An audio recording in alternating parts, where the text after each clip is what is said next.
मुलगी या ठिकाणी आज आम्ही सर्वपक्षीय आणि विविध आदिवासी सामाजिक संघटनांनी मिळून एकत्रितपणे एक जन आक्रोश मोर्चा काढला होता।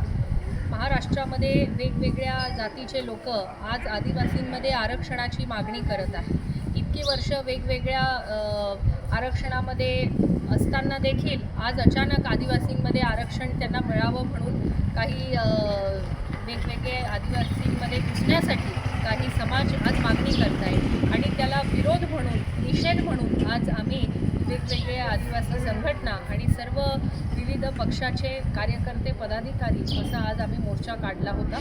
आदिवासींना मिळालेलं आरक्षण, संविधानिक जे आरक्षण आहे, राज्यघटनेमध्ये स्पष्टपणे आदिवासी कोणाला म्हणावं आणि कोण आदिवासींमध्ये आरक्षण घेऊ शकतात याचा स्पष्टपणे उल्लेख हा राज्यघटनेमध्ये झालेला आहे।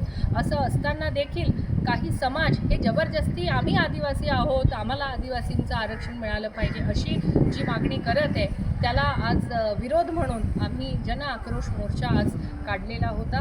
शासनाकडे आम्ही ही मागणी करतो की आदिवासी जे आहे त्यांच्यावर कुठलाही अन्याय होऊ नये आणि या बोगसांना आदिवासीमध्ये आरक्षण देऊ नये अशी मागणी शासनाकडे आम्ही करतो।